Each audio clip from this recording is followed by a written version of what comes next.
Hello প্রিয় ছাত্রছাত্রীরা, আশা করি তোমরা সবাই খুব ভালো আছো। তো আজ আমরা আলোচনা করব কি না একাদশ শ্রেণীর এডুকেশন অর্থাৎ শিক্ষাবিজ্ঞান বিষয়ের ফার্স্ট সেমিস্টারের গ্রুপ এ অর্থাৎ ইন্ট্রোডাকশন টু এডুকেশন এই গ্রুপের ইউনিট 2 যেটা রয়েছে কি forms and agencies of education, শিক্ষার রূপ এবং তার বিভিন্ন সংস্থাসমূহ।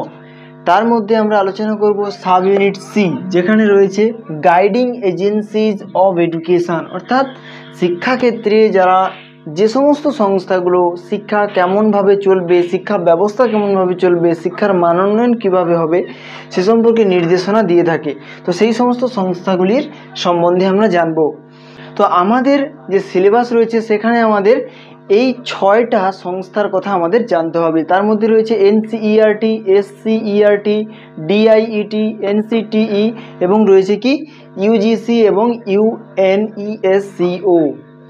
এই সংস্থাগুলো আমাদের জানতে হবে। তো যাই হোক, আজ আমরা একটা বিষয় নিয়ে আলোচনা করব, সেটা হচ্ছে এনসিইআরটি। তাহলে আজ আমাদের আলোচনার বিষয় কি এনসিইআরটি। কারণ প্রত্যেকটা সংস্থা একটা ভিডিওতে আলোচনা করা সম্ভব নয়, আমরা ছোট ছোট করে একটা একটা করে ডিটেলসে আলোচনা করব। তো যাই হোক, আজকের আলোচনার বিষয় হচ্ছে এনসিইআরটি। তাহলে প্রথমেই আমাদের জানতে হবে যে এনসিইআরটি আসলে কি। এনসিইআরটি হচ্ছে একটা সংস্থা যেটা স্থাপিত হয়েছিল সমগ্র শিক্ষা ব্যবস্থার, জাতীয় শিক্ষা ব্যবস্থার উন্নয়নের লক্ষ্যে। জাতীয় শিক্ষার উপরে যে গবেষণা হয় তার সাংগঠনিক উন্নয়নের লক্ষ্যে এনসিইআরটি স্থাপিত হয়। এই এনসিইআরটির কথার পুরো নাম রয়েছে, সেটা কি না national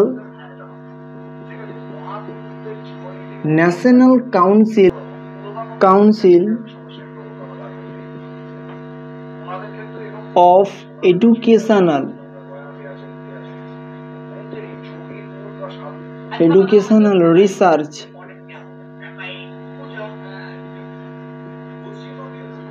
research and training, TRAINING।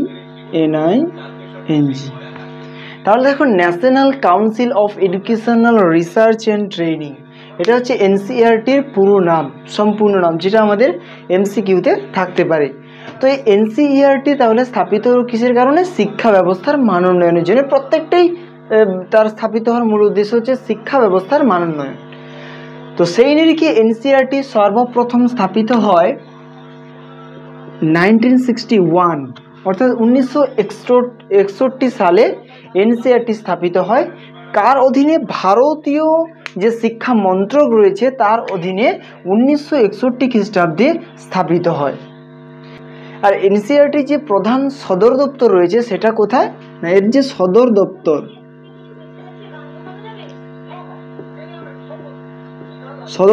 সেটা রয়েছে কোথায়? সেটা রয়েছে দিল্লিতে।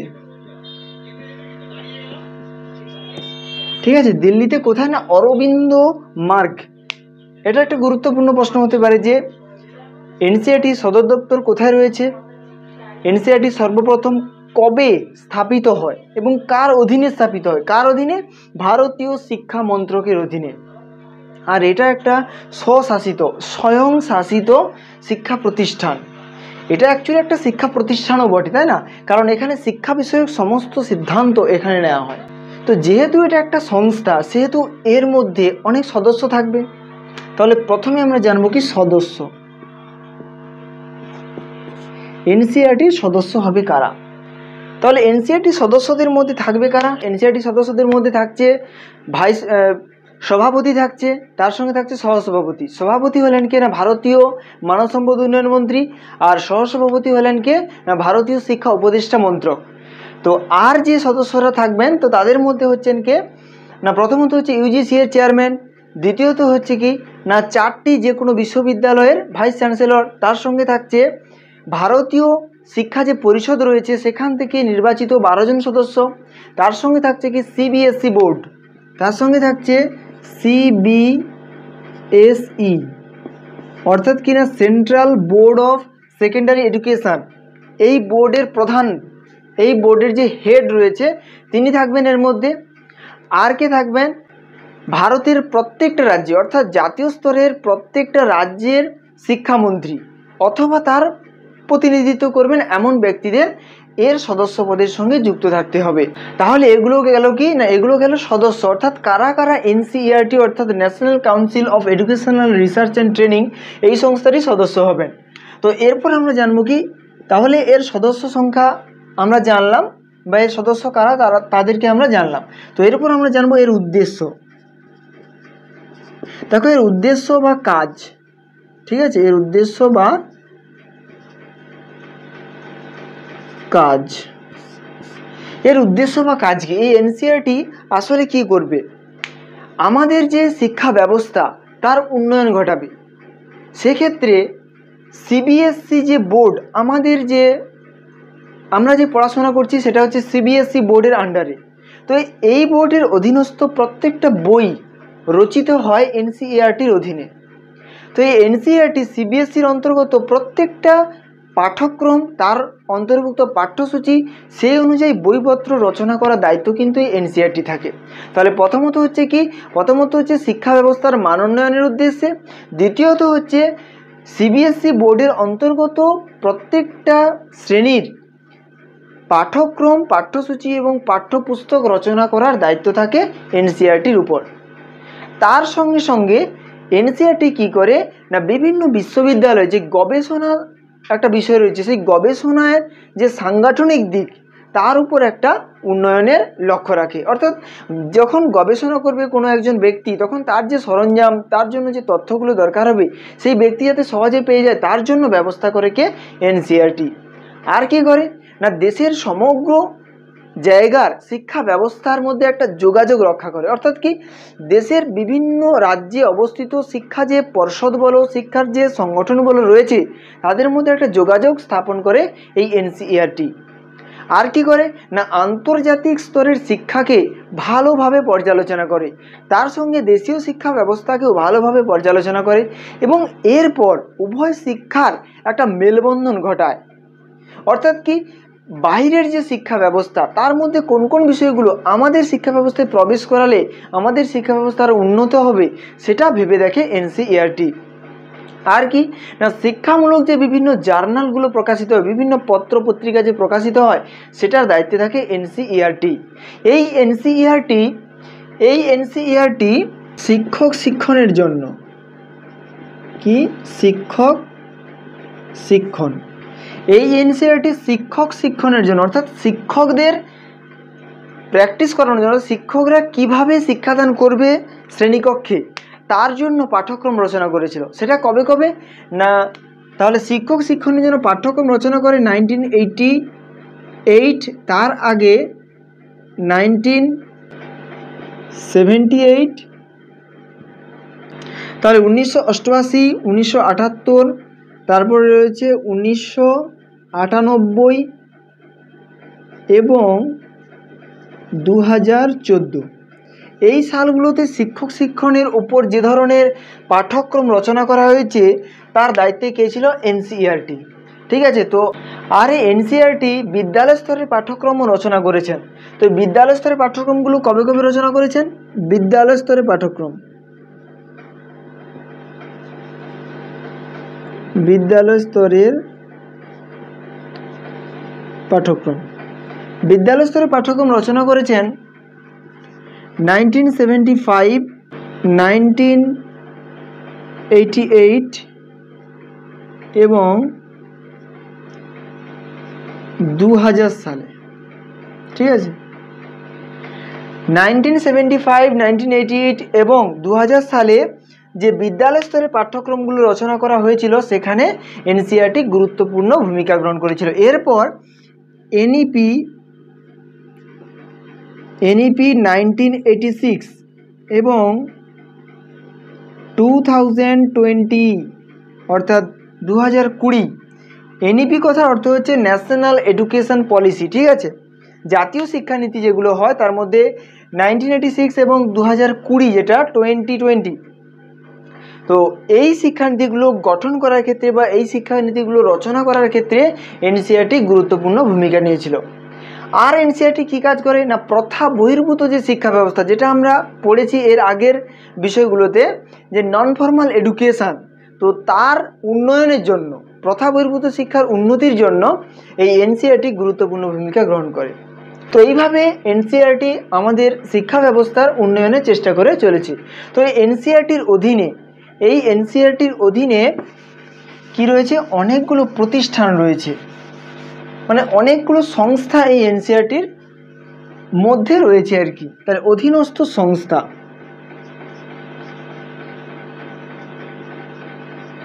অধীনস্থ সংস্থা। তাহলে এনসিইআরটির অধীনে কোন কোন সংস্থা রয়েছে? প্রথমত রয়েছে কি, এই এনসিইআরটির একটা নিজস্ব প্রতিষ্ঠান রয়েছে, সেটা পরীক্ষায় থাকতে পারে। নিজস্ব প্রতিষ্ঠান,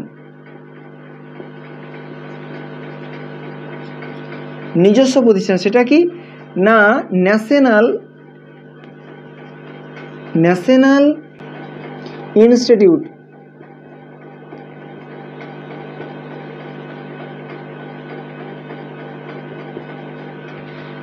ন্যাশনাল ইনস্টিটিউট অফ এডুকেশন। এটা হচ্ছে এনসিইআরটির নিজস্ব একটা সংস্থা, ঠিক আছে। তাহলে প্রথমত পাচ্ছি কি না, তার নিজস্ব একটা অধীনস্থ সংস্থা রয়েছে, সেটা হচ্ছে ন্যাশনাল ইনস্টিটিউট অফ এডুকেশন। এই যে ন্যাশনাল ইনস্টিটিউট অফ এডুকেশন, এটাকে যদি আমরা 1 নম্বর ধরি, তো এর অধীনে আবার অনেক সংস্থা রয়েছে। এর অধীনে কি কি সংস্থা রয়েছে? তার মধ্যে অনেক সংস্থা রয়েছে, তার মধ্যে আমি 2-1টা নাম বলি। National institute of basic education, national institute of audio visual AIDS, AIDS, national institute of audio visual AIDS, এটা গেল কি বি। আরও রয়েছে যেমন কি না ডিপার্টমেন্ট অফ সায়েন্স এডুকেশন, কি বললাম, ডিপার্টমেন্ট অফ সায়েন্স এডুকেশন। আবার রয়েছে কি না department of psychological foundation of education.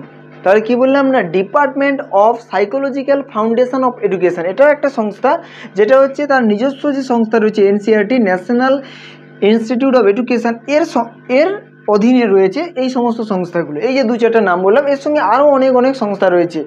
Vocational গাইডের উপরে একটা সংস্থা রয়েছে, সেটা হচ্ছে এর অধীনে রয়েছে। এছাড়াও আরও অনেক অজস্র সংস্থা রয়েছে, যেটা হচ্ছে ন্যাশনাল ইনস্টিটিউট অফ এডুকেশনের অধীনে রয়েছে। তো এরপরে আর কি রয়েছে? আর রয়েছে national institution for educational technology,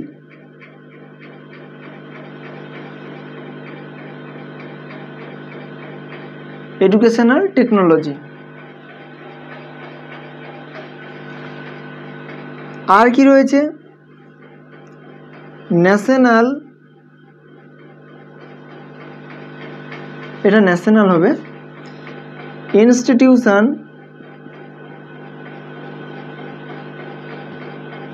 for educational guidance,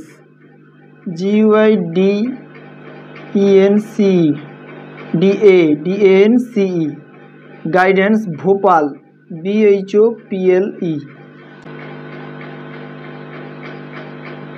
ওকে, তাহলে দেখো এনসিইআরটির অধীনে রয়েছে কি না ন্যাশনাল ইনস্টিটিউট অফ এডুকেশন, এটা তার নিজস্ব সংস্থা। বারবার বলছি, এটা পরীক্ষা পড়তে পারে, এটা তার নিজস্ব সংস্থা। হ্যাঁ, নিজস্ব সংস্থা। তো এর অধীনে আমি মোটামুটি 4টা নাম বললাম, এছাড়াও আরও অনেক সংস্থা রয়েছে।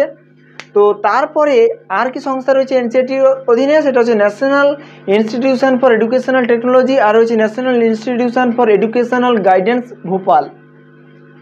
এছাড়াও এনসিইআরটির অধীনে 4টি আঞ্চলিক কলেজ রয়েছে, 4টি আঞ্চলিক শিক্ষণ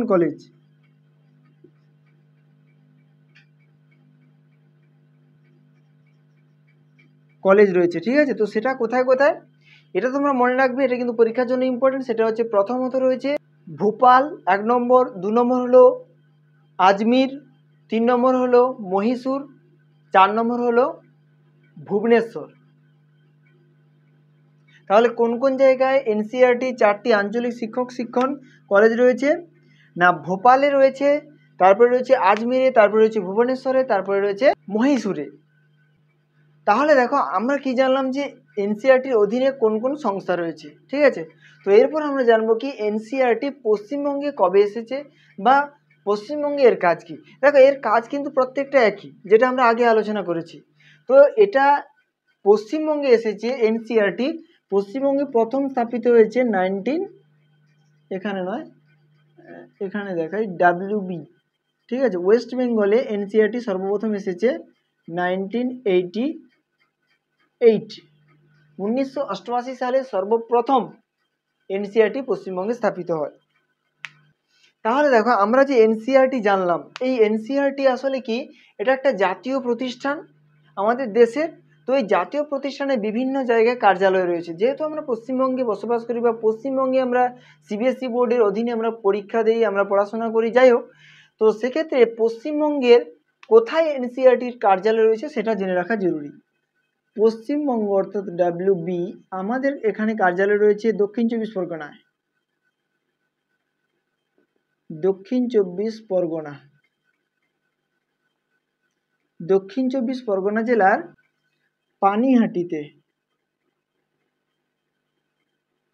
পানিহাটি। তাহলে এনসিইআরটির কার্যালয় রয়েছে আমাদের এই রাজ্যে, সেটা হচ্ছে কোথায় না দক্ষিণ চব্বিশ পরগনার পানিহাটি।